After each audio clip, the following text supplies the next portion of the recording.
Buenas tardes, Laura. Ahora sí, nuevamente te doy la bienvenida al Colegio de Abogados de Quilmes. Estamos hoy con aspectos procesales de la guarda, que sería una segunda parte de lo que ya habíamos hablado, que hablamos de adopción en aquel momento, pero la guarda sería la antesala para algunas situaciones o no. Así que vamos a dar comienzo a esta disertación. Esperamos que las preguntas, conforme a lo que nos pidió la doctora Laura Rodríguez, sean al final de la disertación por una cuestión de orden nada más. Los dejo con la disertante, la doctora Laura Rodríguez. Bienvenida al Colegio de Abogados de Quilmes. Laura, es todo tuyo. Comenzamos. Muchísimas gracias por las reiteradas invitaciones a Gilda, a Mara, que bueno, ya hemos formado un vínculo. También saludo al que no tengo el placer de conocer, al director del Instituto de Familia. Bueno, seguramente muchas ya me conocen y muchos los que no, bueno, tengo el placer de conocerlos ahora. Yo en el Instagram subo muchos fallos. Yo de todos modos los fallos que voy a comentar ahora no los voy a hacer bucear en mi Instagram. O sea, los mando.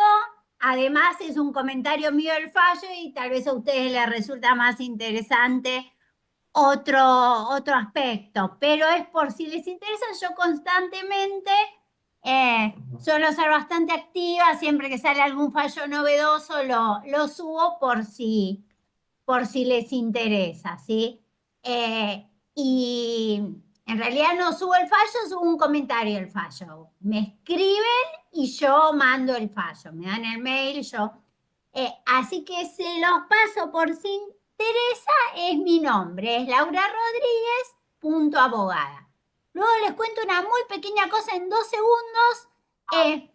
Yo creo que el conocimiento es una construcción colectiva y a mí me enriquecen las preguntas, por lo cual me encanta que me hagan preguntas. En general, la metodología que yo uso es que las preguntas me la hagan en la exposición. Les cuento en un segundo una cuestión personal, nada grave, o sea, mi gorda estuvo con fiebre, ahora está genial, pero yo no dormí. Entonces yo hoy particularmente pedí que las preguntas sean al final, eh, para no hacerlos perder el contenido que lo traté de desarrollar de la mejor manera posible, ¿sí?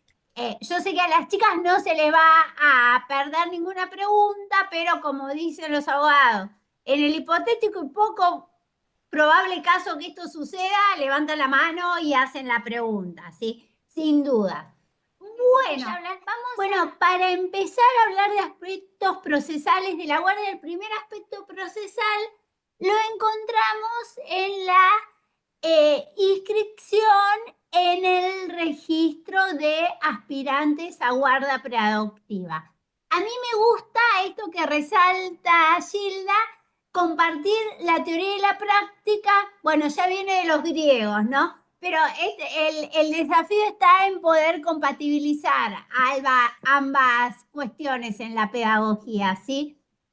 Eh, el registro, ¿sí? Da una charla que a mí no me gusta, esto me lo han contado mis clientas y clientes, diciendo, aquí todos quieren adoptar bebés, esto es muy difícil, acá hay que adoptar niños mayores. Después vamos a abordar este tema. Y lo vamos a abordar con jurisprudencia. Y yo creo que es un acto muy altruista adoptar niños mayores. Ahora bien, ¿sí? No por orden, ¿no? Sino por convicción, ¿sí? No para asustar a la gente, digamos. La gente en general la pasa mal en el registro, ¿sí? Hay algunas, muchas veces, exclusiones de aspirantes. Aspectos que yo comparto y aspectos que no comparto, ¿sí? Vamos por el aspecto que comparto. Se excluye cuando la persona está realizando tratamiento de fertilidad asistida y o no tiene elaborado el duelo por el hijo o la hija biológica. ¿Sí? Que a mí esta me parece una exclusión razonable porque luego vamos a hablar de que obviamente son dos maternidades lo mismo de valiosas, ¿sí? Pero la maternidad adoptiva tiene un plus que no tiene la maternidad biológica. Y esta es una exclusión provisoria con recomendaciones, ¿sí? Todo duelo se elabora y se pueden volver a incluir, no es una exclusión definitiva. He visto exclusiones que me sonaban que si bien el argumento era otro, tenían que ver con la situación económica de los aspirantes a guarda preadoptiva, ¿sí? Y esto también lo vamos a abordar en jurisprudencia, pero más allá de que la adopción sea subsidiaria, una vez que tengo un hijo adoptivo o un hijo biológico, tengo los mismos derechos que da la Ley de Protección de Infancia. Si una familia adoptiva, no es que yo, porque no sea de clase media alta, no puedo adoptar un niño o una niña. En su caso, se aplica la Ley de Protección Integral. Se necesitará la asistencia económica a la familia. Obviamente esto nunca lo dijeron por escrito, pero yo intuía esto, ¿sí? Y en un caso, en este caso he planteado, si alguien lo excluye, se puede plantear un recurso administrativo en el plazo de 5 días en el RUAGA, luego hay que plantear en 5 días el recurso jerárquico y luego hay 5 días para la acción judicial, que es competencia contencioso administrativa, ¿sí? He planteado en estos casos que les cuento de que intuía que era por la situación económica y he planteado en un caso que se le encontraba a ella y a él porque era un grupo de convivientes muy predispuestos a hacer conocer sus orígenes, en este caso una familia de clase media alta,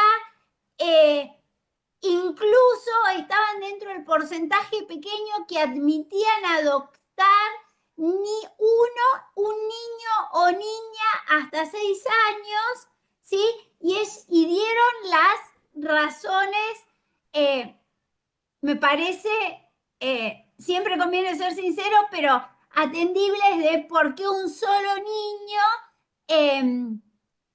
porque ellos se creían capacitados para un solo niño, pero que no tenían ningún prejuicio con que el niño tenga hasta 6 años. Digo, estábamos dentro de un grupo quienes admiten niños de hasta 6 años en el registro de la Ciudad de Buenos Aires son el 10%, ¿sí? Con lo cual estábamos desaprovechando un 10%. Al conviviente la pericia le sale bien, la pericia psicológica, y de la aspirante a mamá dicen que tiene trastornos límites de la personalidad.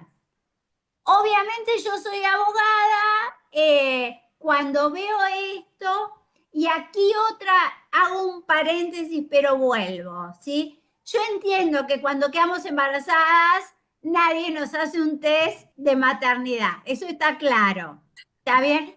Ahora bien, ¿sí? Y después pasa las medidas excepcionales, y pasa la violencia con niñas, y pasa todo lo que sucede. Ahora bien, estamos trabajando con niñas que vienen de una situación complicada de abandono, ¿sí? ¿sí? Y está interviniendo el Estado. Entonces, sí es obligación del Estado garantizar el interés superior del niño y buscarle los mejores padres, ¿sí? Si es una cuestión biológica, obviamente no lo pueden hacer, ¿está bien? Pero en el caso de que el padre no le resulte el mejor, sí tiene la obligación de trabajar el sistema administrativo para intentar mejorar a este padre.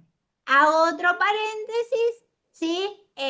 Cuestión no reglamentada, pero pasa lo mismo con la fertilidad asistida, que también obviamente es otra práctica que una vez que el niño nace es hijo y todo, que haya nacido que tenga filiación por adopción, por procreación asistida o natural, tiene el mismo valor. Lo único que tienen es particularidades.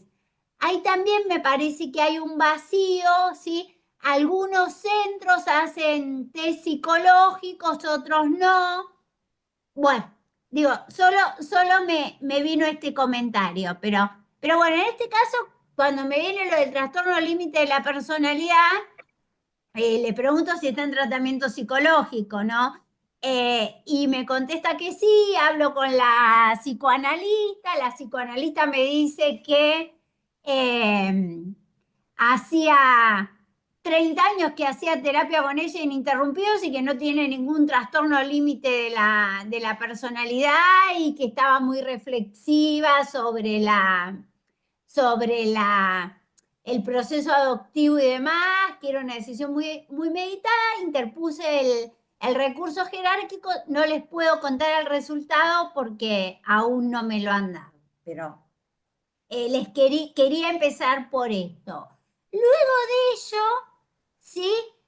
El segundo paso a tener en cuenta en cuanto al registro es que, como nosotros tenemos una ley de registro de aspirantes a guarda preadoptiva, los jueces tienen la obligación de seguir el orden. Ahora bien, siguiendo el orden, en función de las particularidades del niño, ¿sí?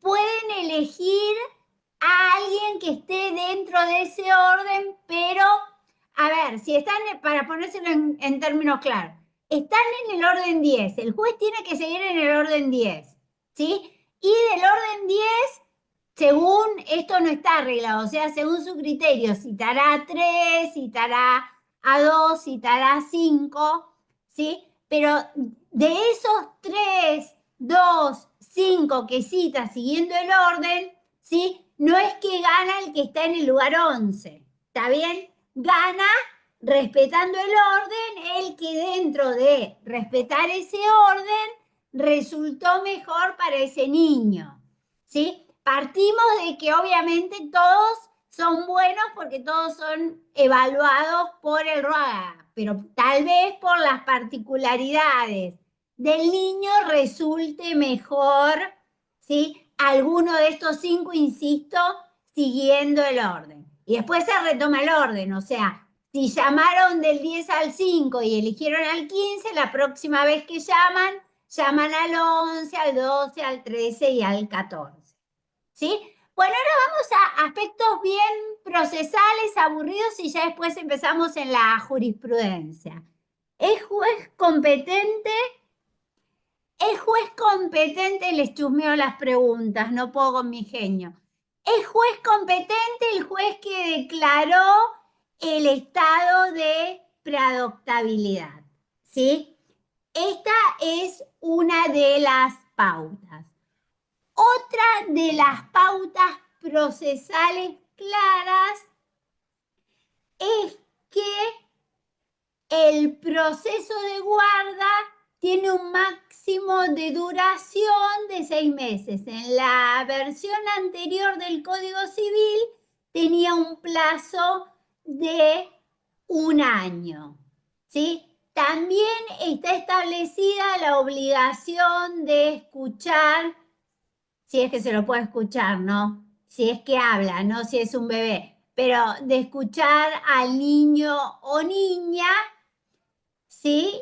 Y por otro lado, establece que para la elección los criterios que tiene que tener en cuenta son la idoneidad, ¿sí? Esto por un lado, y por otro lado, la predisposición de estos aspirantes a hacerles conocer su realidad de origen. Como estamos en que más allá de las particularidades se trata del mismo tipo de, tienen el mismo valor todas las maternidades y todas las paternidades, ¿sí? Se aplica el artículo del Código Civil o se debería aplicar, ¿sí? Que establece que el género de las personas, no es que esté haciendo política, pero lo hay que resaltar, ¿sí? Que el género de las personas nunca puede ser tomado como un prejuicio vinculado al ejercicio, ¿sí? De la maternidad y de la paternidad, ¿sí?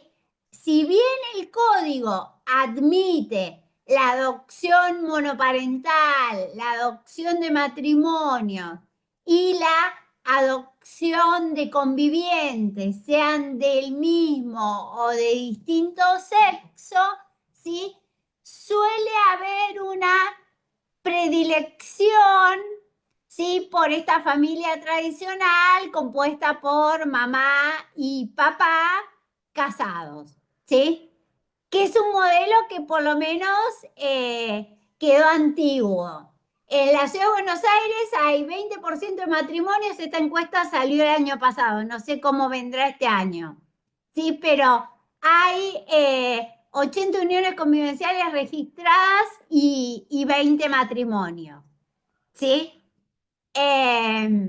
Bueno, dicho esto, como aspectos procesales, otro aspecto procesal que después lo vamos a debatir en jurisprudencia, no tengo opinión del todo formada aún, pero les puedo contar la historia. Están prohibidas las guardas de hecho, ¿sí? El código establece que están prohibidas las guardas de hecho. Después vamos a ver qué dijo la jurisprudencia, ¿sí? Y después cada uno tendrá su opinión. La idea es, digamos, mi opinión no importa demasiado, que cada uno se pueda hacer su opinión, pero que tengan la información de qué es lo que establece la ley y qué es lo que dice la jurisprudencia. Y en el proyecto que envió la comisión elaboradora de el Código Civil y en la parte pertinente de la adopción, se permitían las guardas de hecho. Lo que sucedió es que en el momento que se votó, tuvimos la condena internacional por Forneron, ¿sí? Que Forneron no era una guarda de hecho, era una compra-venta de un niño. Lo que pasa es que ese antecedente y esa condena internacional, esto lo digo yo de intuición, ¿sí? No tengo la bola de cristal, pero yo en ese momento estuve en los debates en el Congreso, en cierta forma movieron el espíritu de los legisladores de directamente prohibir las guardas de hecho, y no estoy adelantando posición, simplemente estoy contando una cuestión. Bien, bueno, ahora vayamos a una cuestión procesal importante, ¿cómo redacto la demanda? A ver, ¿cómo redacto la demanda? Somos todos colegas, todos lo saben, simplemente les cuento que lo que les piden es un registro de deudores alimentarios morosos, un registro de antecedentes penales. Acá yo voy a tomar un caso de jurisprudencia para compartir con ustedes, ¿sí? Y después está esta práctica de pedir que acrediten ingresos, ¿sí? con esto está dicho, creo, todo lo procesal. Ahora vamos a ver un poco más todo esto, pero desde, y si hay algo que yo no dije y después ustedes me quieren preguntar, me lo preguntan, pero vamos a decir, vamos a analizar todo esto desde la jurisprudencia. El primer caso es trágico, es un caso que litigué yo, me explayo muy poco, pero estaban inscritos en el registro, se pidió el antecedente de abuso sexual, no surgió, pero después yo iba en ese caso como abogada de la mamá biológica, ¿sí? Tomamos conocimiento, no las voy a aburrir con detalles, que este señor con posterioridad fue procesado por el abuso sexual de una adolescente que tenía bajo su guarda. Inmediatamente presento un escrito, ¿sí?, en el que pido que se deje sin efecto esa guarda preadoptiva. No me hace lugar, se viene la feria judicial, apelo, me habilitan la feria, la Cámara de Feria hizo lugar a hacer cesar esa guarda preadoptiva, y con ese cese de esa guarda preadoptiva, este niño y esta niña pudieron contar a sus terapeutas que habían sido abusados, ¿sí? No les quiero aburrir con datos fácticos. El abusador está condenado y prófugo. La jueza está con un juicio político que yo se lo pedí, que el Consejo de la Magistratura lo declaró abstracto porque la jueza decidió jubilarse, ¿sí? Y los chicos, al contestar el traslado, se jubiló, ¿sí? Pero bueno, a ver, por lo menos no la tenemos como jueza. Y los chicos están en un instituto de menores, ¿sí? Que está prohibido por la ley de infancia, se les pasó la vida, ya son adolescentes, aspirantes a guarda no aparecen más allá de las convocatorias que se hagan. Acá sí les hago otra explicación procesal por las dudas. Cuando se hacen estas convocatorias públicas de adopción de niños mayores, no es que cualquiera adopte un niño mayor, también se tienen que evaluar por el registro. Sí, pero bueno, nada, se pidieron estas convocatorias y estas convocatorias no dan resultado, entonces se trabajó con los niños a ver si querían probar estar con una hermana. Contestaron que sí, ahora estamos en el litigio con esta cuestión. O sea, obviamente esta hermana es una chica joven, pero que ya promedia los 30 años. Bueno, pasamos a otros dos casos de jurisprudencia que me va a permitir hablar de aspectos procesales, creo que me va a permitir, y de adopción de niños mayores, ¿sí? Les voy a contar dos fallos. Uno muy tradicional, que seguro lo conocen, no les traigo la verdad revelada, y el otro es un poco más moderno, de este año, pero tal vez sí lo conocen, ¿sí? Hay un caso de San Martín y hay un caso de Córdoba. El caso de San Martín fue muy famoso, no quiero dar los chismes, pero eran funcionarios judiciales además, ¿sí? Devolvieron a un niño adulto, ¿sí? Y el juzgado estableció el pago de la cuota de alimentos durante el tiempo que transcurrió la guarda. El caso que les traigo de Córdoba que es un caso de este año, fue un poco más y estableció el pago de la cuota de alimentos hasta los 18 años, obviamente, salvo que el niño ingrese en otra familia adoptiva, ¿sí?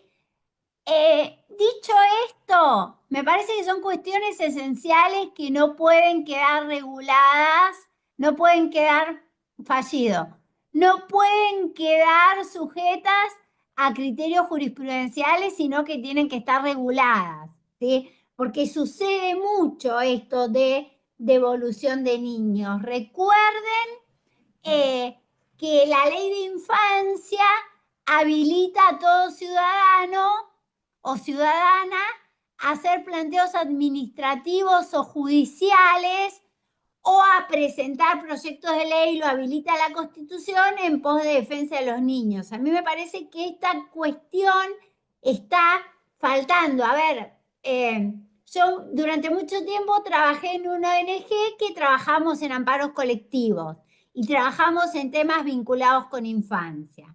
A ver, una cuestión, yo ahora no estoy trabajando en esa ONG, sí, pero una cuestión que yo haría, que tal vez incluso igual la hago, un amparo colectivo para que se exhorte al Poder Ejecutivo, ¿sí? Se pueden hacer amparos para exhortar al al Poder Legislativo para que sancione una ley que contemple este aspecto. A ver, ¿qué pasa con los alimentos y los niños devueltos? Y uso el término a propósito. Hablar de niños devueltos suena horrible porque supone que son cosas, pero a ver, devolverlos está íncito esto de tratar al niño como cosa. Y por otro lado, otra cuestión que el registro la hace como práctica en general, ¿sí? Pero tal vez debería estar regulada. Si yo como adulto o adulta, ¿sí? Tengo la guardia de un niño y luego no la puedo asumir, yo creo que debo ser excluida del registro, porque la verdad no puedo, ¿sí?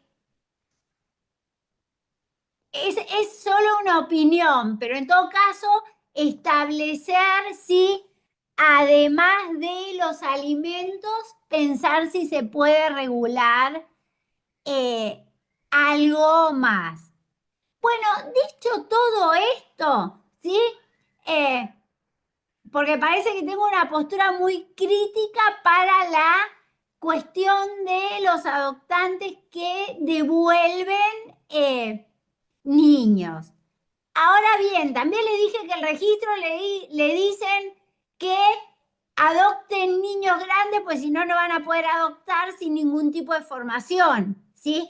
La guarda es un proceso en el cual lo que hay que trabajar fuertemente y lo tiene que trabajar tanto el registro como los equipos interdisciplinarios de los juzgados es la vinculación con este niño, ¿sí? No es que meto un papelito, una demanda, escucho al niño, ya el aspirante me pareció bueno y después los dejo a su suerte, ¿sí? Hay que hacer un seguimiento en el sentido de acompañamiento. Y con relación a los niños mayores, es realmente difícil, ¿sí?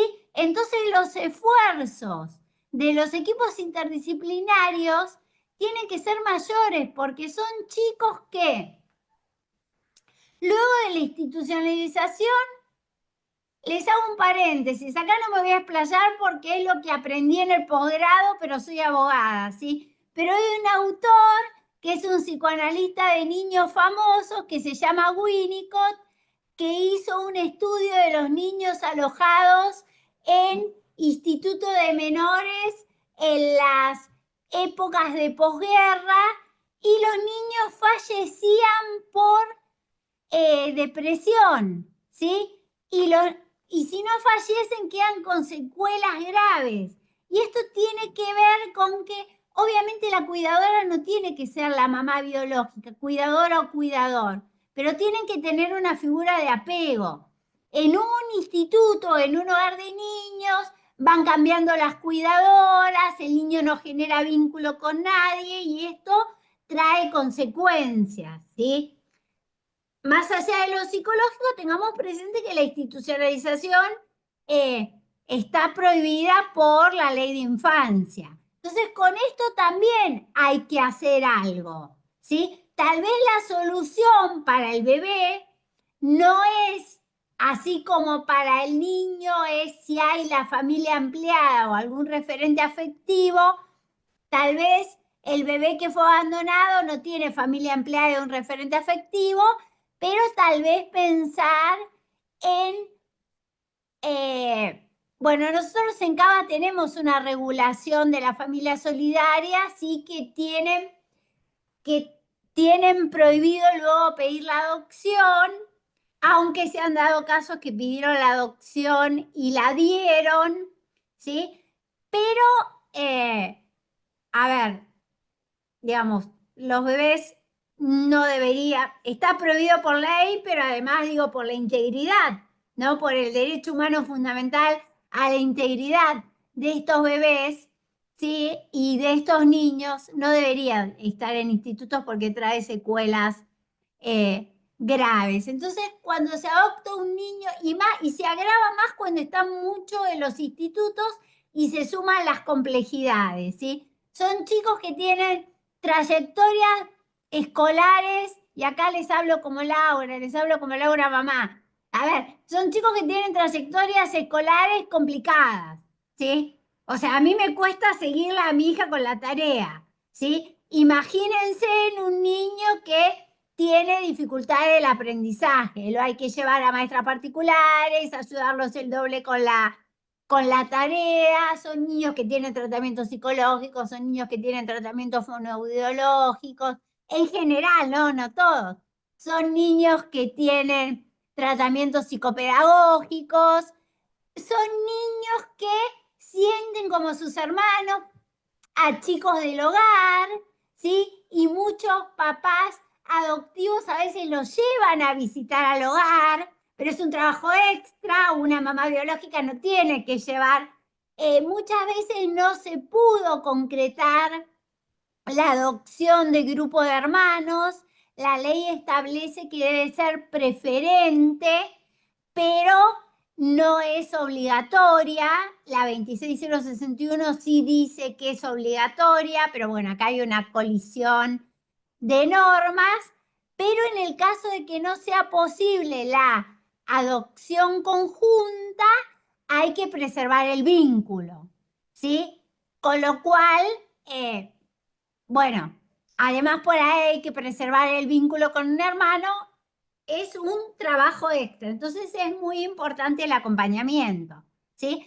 A veces no se puede la adopción conjunta simplemente porque la ley prevé el consentimiento de los adultos mayores para la adopción y puede ser de los adultos mayores, de los niños mayores. Puede haber un niño de 12 o de 2 a partir de los 10 es el consentimiento, ¿sí? Puede haber un niño de 7, de 6 que sea adoptado y que tenga un hermano de 10 años que no consiente la adopción, ¿sí? Con lo cual, en ese caso, ya por la propia regulación de la ley de adopción, la adopción no va a poder ser conjunta, ¿sí? Porque tenemos que respetar la voluntad del niño de 10 años de no querer ser adoptado. Ese sí fue un resguardo que tomó la ley para que las adopciones de niños mayores funcionen, ¿sí? El niño tiene que querer, ¿sí? Acá solo les cuento a título informativo, como yo en ese momento estaba en el Congreso y me pidieron un dictamen de la ley de adopción y demás, yo que trato de ser curiosa y demás, empecé a buscar las edades que se establecía el consentimiento. se establecía a los 14, se establecía a los 13, se establecía a los 10. Nosotros tomamos la edad más baja, ¿sí? Nosotros, nuestra ley tomó la edad más baja, capaz se me pasó algún país, pero lo hicimos con mucho cuidado, ¿sí? Y en el derecho comparado estamos con las edades más bajas del consentimiento para la adopción, ¿sí? Podríamos haber sido más revolucionarios y establecer otra edad, esto simplemente lo dejo abierta como pregunta. Bueno, dicho esto, vayamos a otro caso que sí me parece súper interesante, es de Córdoba, ¿sí? Porque se sale del estándar. En este caso eran un matrimonio de dos personas que tenían una discapacidad auditiva, ¿sí? Y se le dio la adopción de un niño que tenía una patología que no era auditiva, pero era otra patología.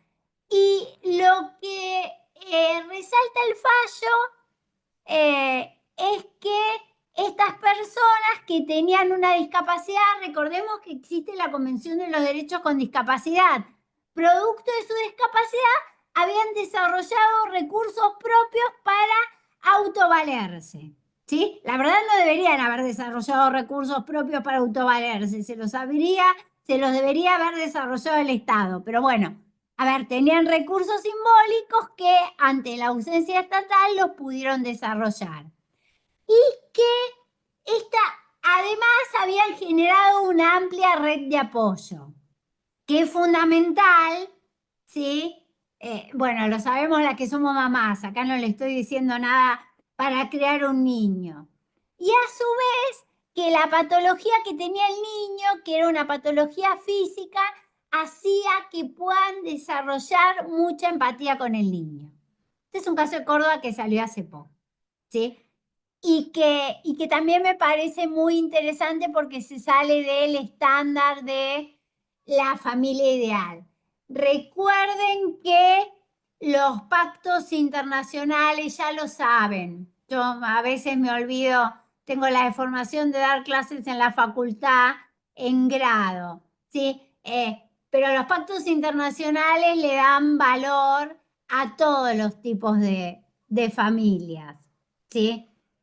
Bueno, eh, dicho esto, vamos con otro fallo, vamos a comentar otro fallo en el cual evidentemente algo falló, ¿sí? Por eso yo insisto con esto, hay que tener mucho cuidado en si se dan los presupuestos para la guarda preadoptiva.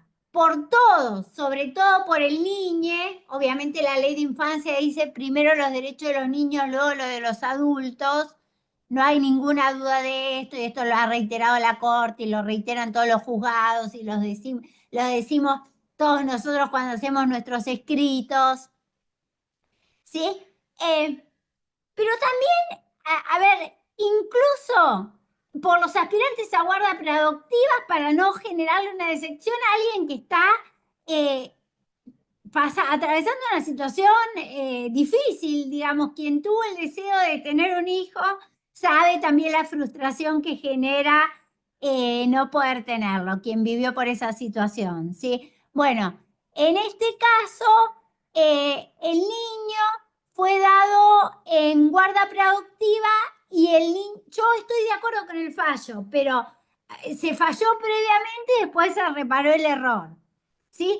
El niño fue dado en guarda preadoptiva, era un adulto mayor, un niño mayor, perdón, no sé, estoy con adultos, era un niño mayor y en el transcurso de la guarda pidió volver con su mamá biológica.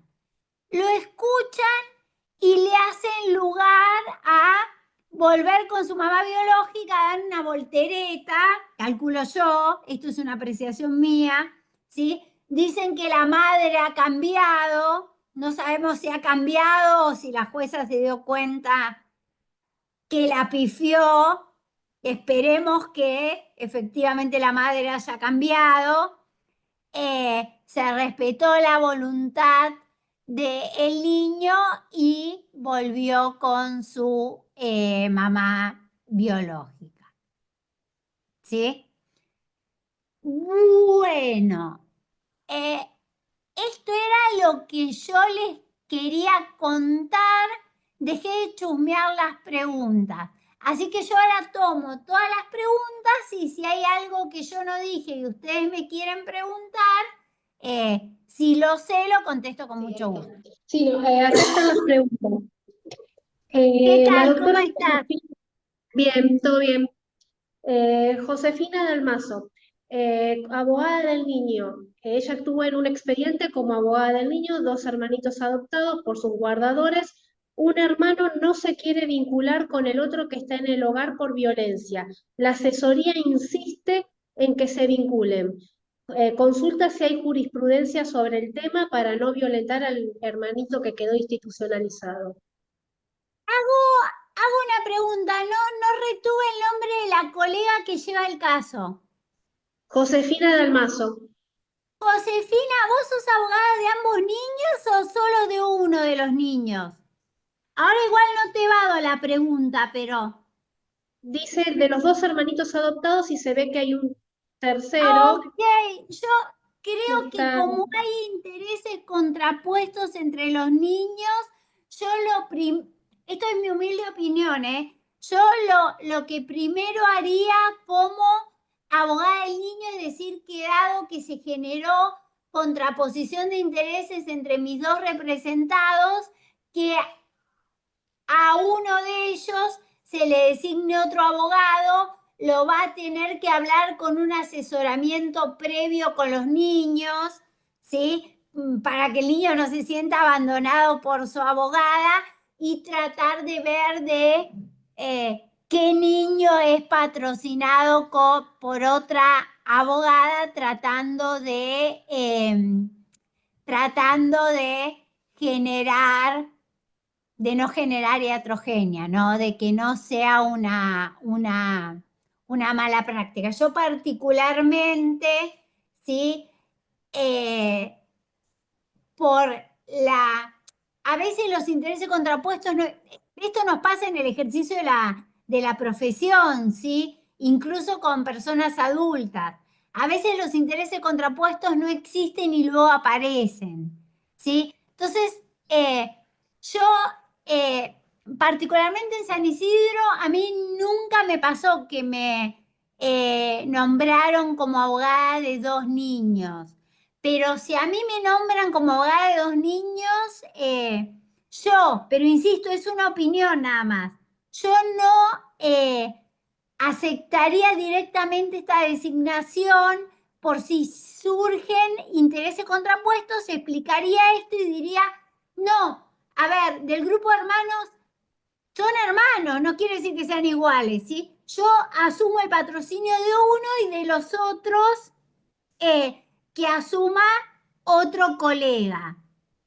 Y en cuanto a la pregunta, por supuesto no hay que forzar al niño. Yo, antecedente jurisprudencial, el único antecedente jurisprudencial que conozco parecido, pero lo puedo pasar, es un caso de Córdoba en que un niño quería ser adoptado y otro no. Y lo que dice la jueza es que hay que respetar la voluntad de los dos niños, ¿sí?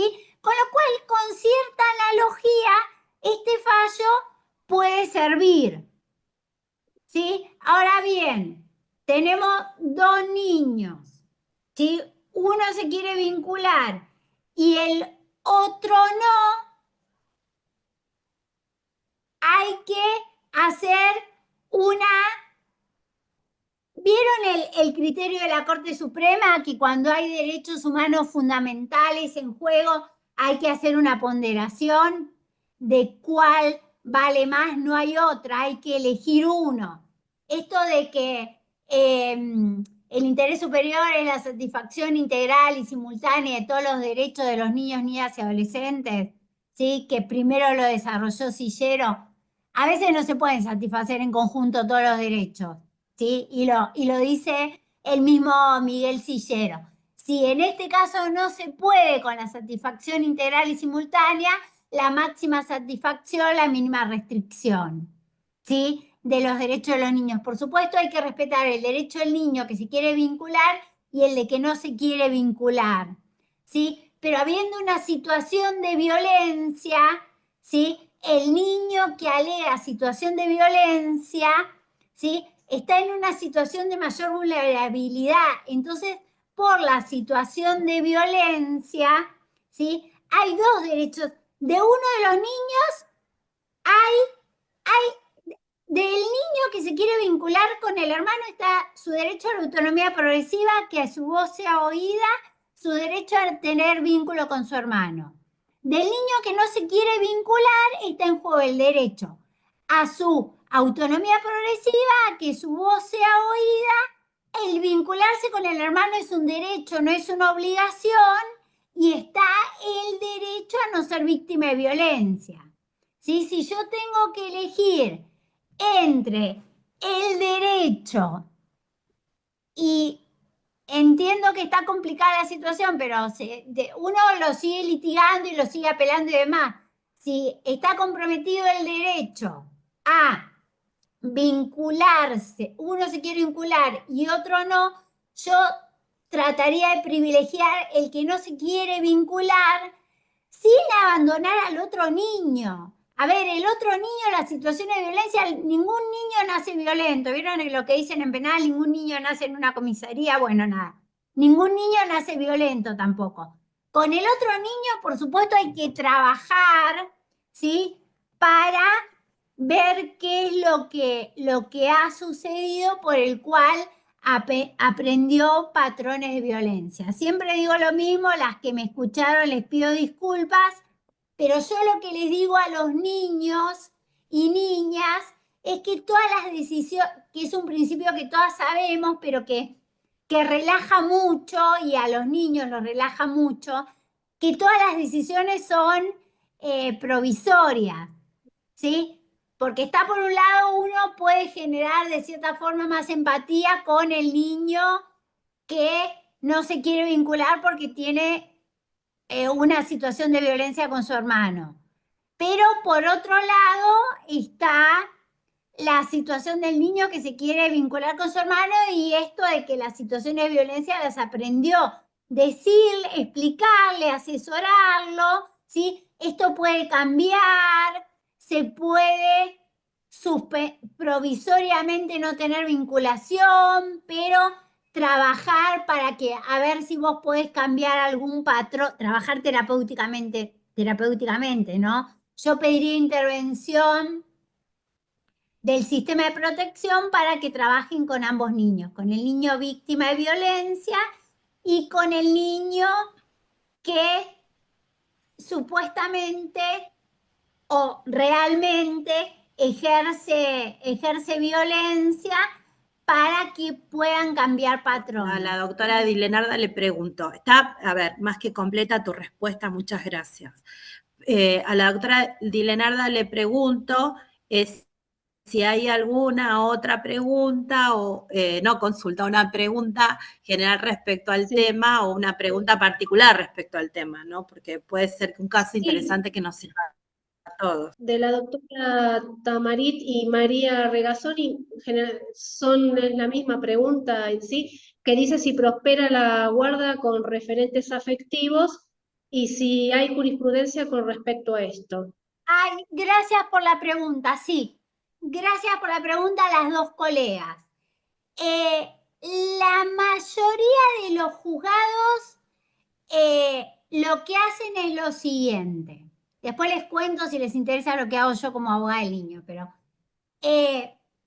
descartan que haya habido compraventa, ¿no? Digo, esto es como una cuestión elemental. Ordenan que sean evaluados por el registro. Le designan abogado al niño, ¿sí? Escuchan la opinión del niño. Descartada la trata. Evaluados, descartada la compraventa de niños, que es una forma de trata. Descartada la compraventa de niños. Evaluado por el RUADA. Escuchado el niño con patrocinio letrado y expresada su voluntad de permanecer con esta familia, la mayoría de los juzgados hace lugar. Hay 3 fallos de corte, ¿sí?, que se han pronunciado sobre esta cuestión, que yo se los puedo pasar, y en los 3 fallos de corte esta cuestión está zanjada. Las guardas de hecho están permitidas, descartando la trata, ¿sí? Descartando la compraventa, evaluando en el registro, escuchando al niño. Lo que no dice la Corte es con patrocinio letrado, pero escuchando al niño, ¿sí?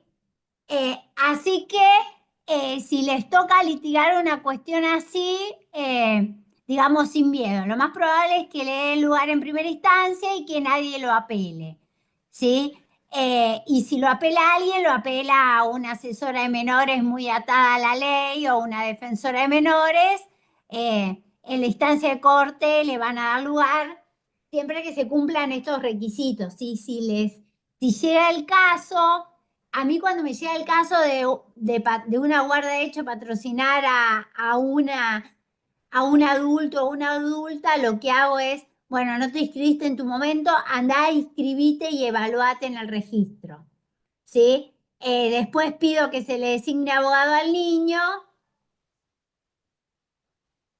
y después pido que se cite a la madre biológica. Le cito una autora que todos conocemos y capaz la escucharon, ¿sí? Decir esto, seguro que...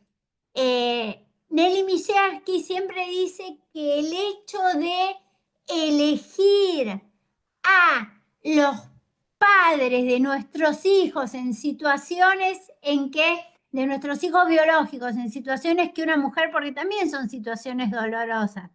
A veces no se quiere ejercer la maternidad y no hay vuelta que dar, pero hay veces no se puede. Es como el último ejercicio de la responsabilidad parental, ¿sí? Nelly Mijalski dice que esta voluntad de la madre la hay que respetar. Entonces, yo otro recaudo es, si está ubicable la madre, citarla. Porque yo les digo, los criterios jurisprudenciales son estos. Bueno, ¿cómo lo implementamos? ¿Cómo sabemos que no hay compraventa de niños? Bueno, a ver, con una citación a la madre biológica, ¿sí? Con una evaluación también a la madre biológica, si es que fue encontrada, con una indagación de cómo se generó ese vínculo. ¿Sí? ¿Hay alguna otra pregunta, Gaby? Acá lo que pregunta está la doctora silenciado de nuevo. Ahí está. es la guarda de hecho, si bien está prohibida, pero en el ámbito familiar sí está permitida. Bien. En el ámbito familiar está permitida a través de otra figura. Está prohibida la adopción de familiares. Lo que tengo que hacer si yo soy abuela, tía, hermana, lo que fuere, ¿sí? Es iniciar un proceso de justo lo leí hoy este fallo. Iniciar un proceso, ahora les voy a contar algo, iniciar un proceso de privación de la responsabilidad parental y pedir la tutela, ¿sí? Y el fallo que me llegó hoy, ¿sí? Que también se los voy a mandar, es un fallo muy importante, a mí me pareció importante, interesante, es un fallo de Trenkelauken, que el juzgado de primera instancia lo que dijo es, primero tramite la privación de la responsabilidad parental y luego tramite la tutela. Era una tía que los niños estaban en una situación de mucha negligencia, tanto por su mamá como por su papá. Era una tía paterna, ¿sí? No quiero valorar mucho, pero da la sensación que es bastante reflexiva, porque estaba, digamos, litigando no contra la compañera de su hermano, sino también contra su hermano. ¿Está bien? Y pide la privación y la tutela. El juez de primera instancia le dice, ok, primero tramitemos la privación, luego tramitemos la tutela. ¿Sí? Esta tía apela y dice, mis sobrinos están sufriendo situaciones de negligencia y de violencia grave. Yo no puedo esperar a tramitar la privación de la responsabilidad parental, que los chicos sigan siendo víctimas de violencia durante un tiempo prolongado y después tramitar durante otros 2 años más la tutela. ¿Sí?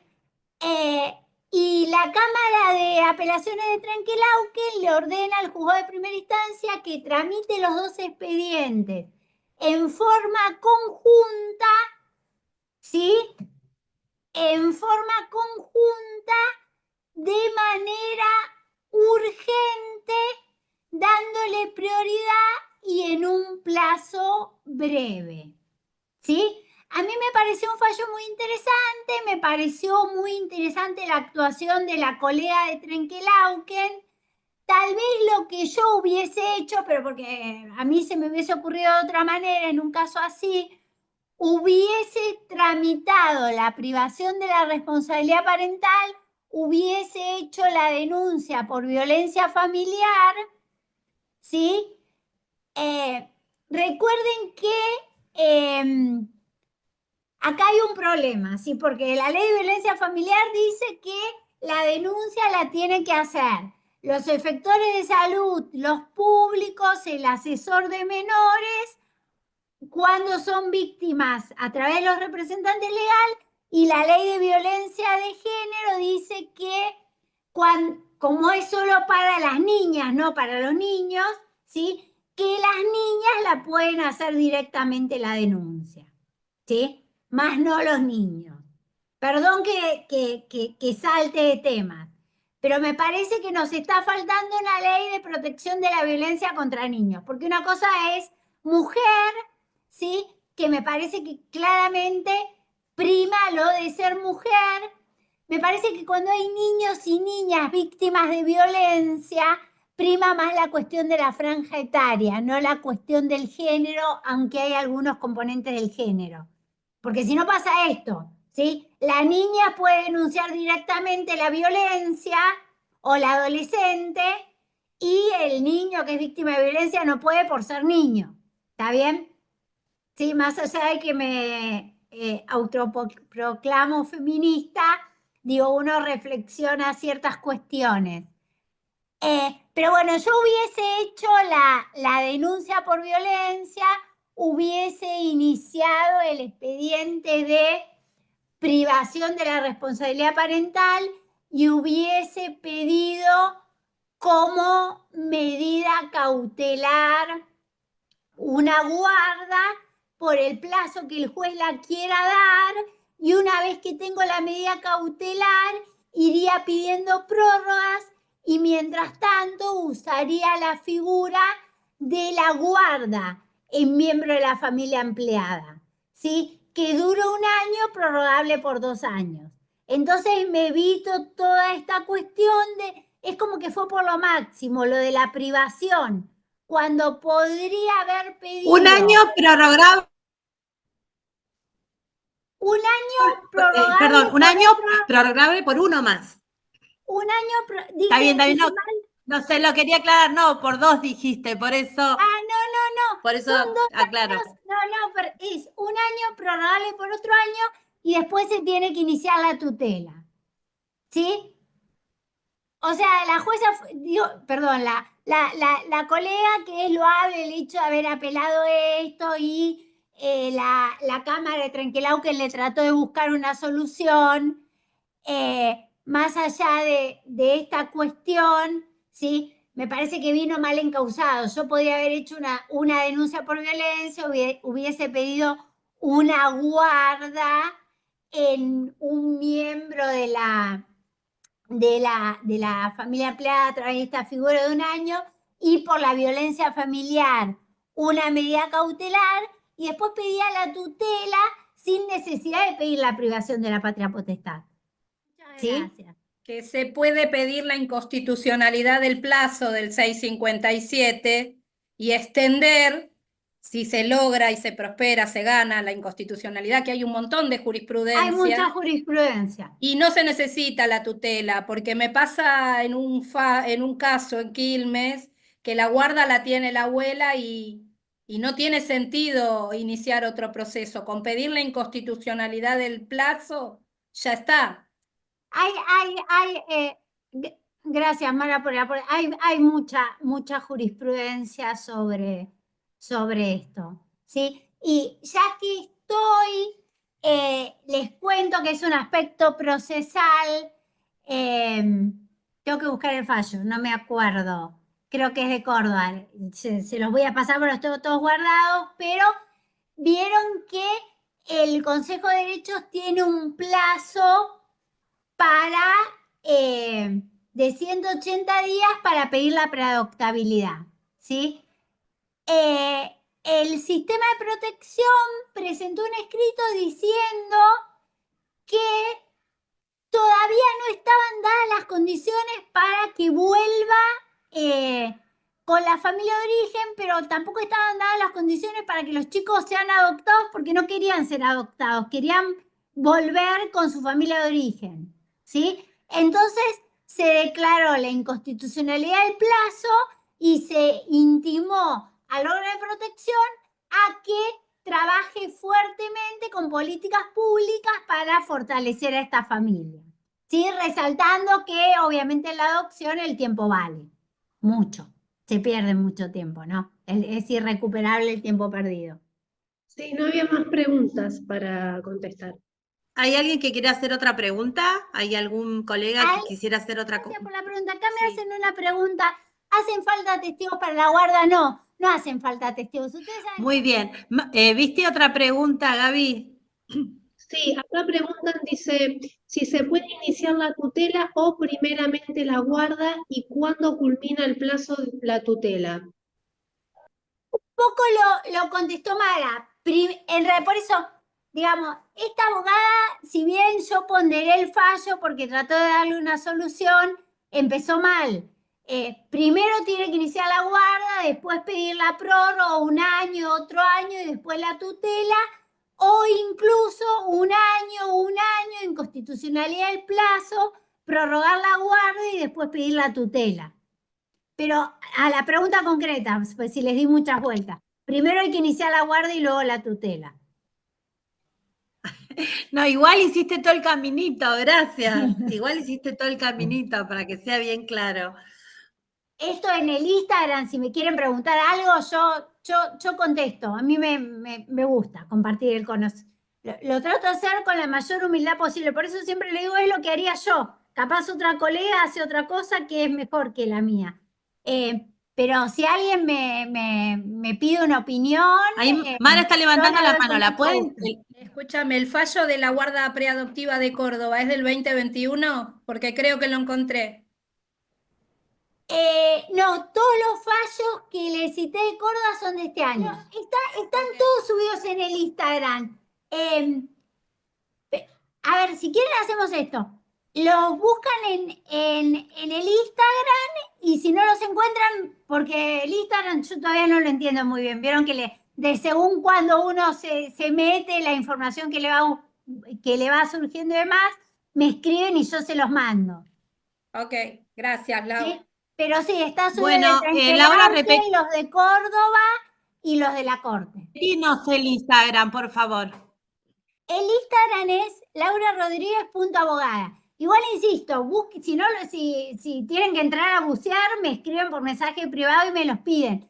Más que nada porque yo subo todo lo que